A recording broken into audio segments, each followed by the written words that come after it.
Chapter 4. What the Manor Remembers. The Manor did not sleep. Eliza learned this long before dawn, in the hours when the world outside should have rested.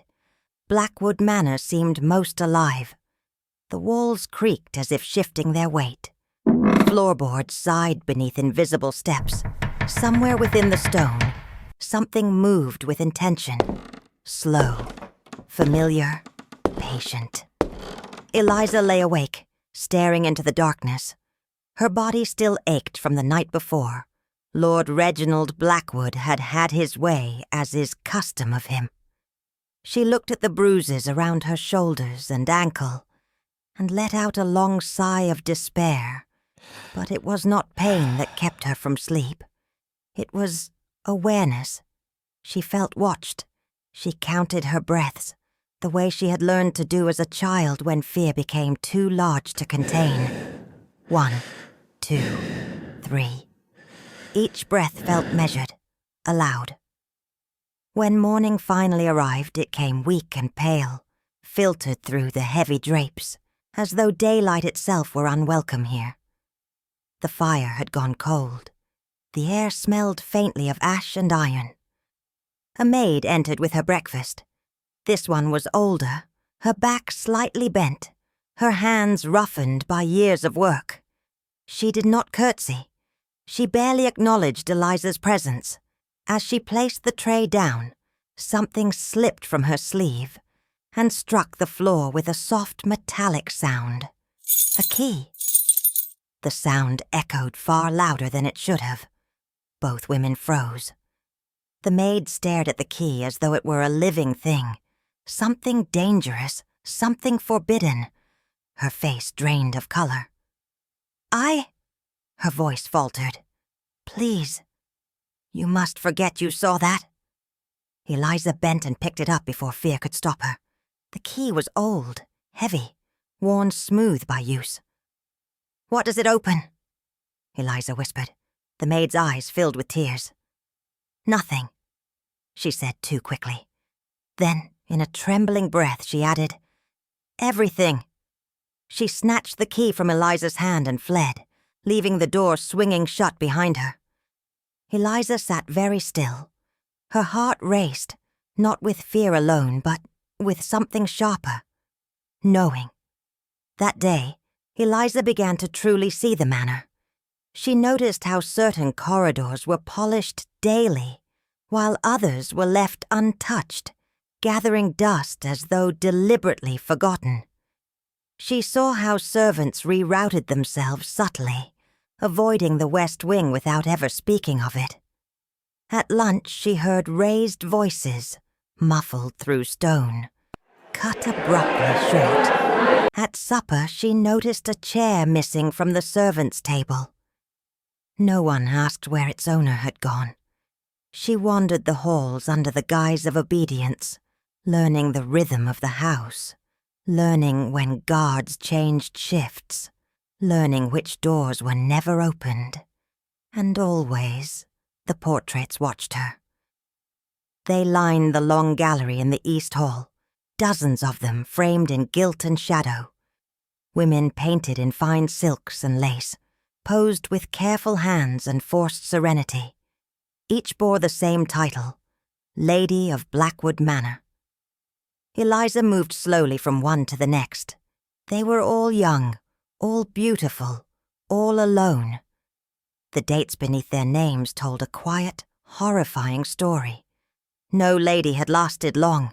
Years were rare. Months were common. Some portraits had been defaced. A scratch across a mouth. A shadow painted too thickly over the eyes. In one, the face had been nearly erased. At the far end of the gallery hung the final portrait, the last lady of the house. Her eyes were wide, her lips parted as if mid-breath or mid-plea. The painter had captured something raw there, something unguarded. Fear. Eliza felt her throat tighten. She knew, Eliza thought. She knew what this place was, and no one had saved her. The storm arrived that night without warning. Thunder cracked across the moor, violent and immediate, shaking the windows hard enough to rattle the glass. Rain followed in sheets, lashing the manor as though trying to tear it apart, stone by stone. Eliza lit the candle the maid had once given her. Her hands shook. She stood at the door to her chamber for a long moment, listening. Nothing. Then, footsteps, distant and fading. She opened the door and stepped into the corridor. The manor felt different at night, narrower, closer. The darkness pressed in from all sides, swallowing the candle's glow almost eagerly. She followed the west wing. The door stood at the end of the hall, just as it always did, locked, scarred, breathing cold air into the corridor. Her heart pounded as she reached into her sleeve. The key. She hesitated. Then she thought of Blackwood's voice, of the rules, of the portraits. The key turned. The door opened. The smell struck her first. Damp stone, rust, and something unmistakably human. The space beyond was not a room. It was a cellar. Chains hung from the walls, some snapped, some intact. Iron rings were bolted into stone. The floor bore stains too dark, too deep, to be anything but old blood. Scratches covered the walls. Not orderly, not accidental. Desperate. Names had been carved into the stone, some complete, some unfinished, some crossed out violently.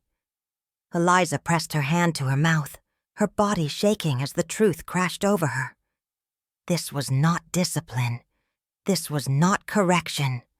This was disposal. A sound behind her made her spin. The older maid stood in the doorway, soaked from the storm, her face streaked with tears. "They told us not to help," she whispered. "They always do, and we always obey." "Why?" Eliza begged. The maid's shoulders trembled. "Because those who don't become part of the house." She pressed a cloak into Eliza's hands, then a small knife. "When the storm reaches its peak," she whispered, voice breaking, "run." Footsteps echoed, close now. The maid shoved Eliza back into the shadows and slammed the door shut, locking it from the outside. Darkness swallowed Eliza whole. She slid down the wall, clutching the cloak, her chest heaving with silent sobs. But beneath the terror, clarity. Blackwood Manor did not forget. It collected, and Eliza would not become another memory trapped in stone. The storm was rising, and when it broke, so would her chains.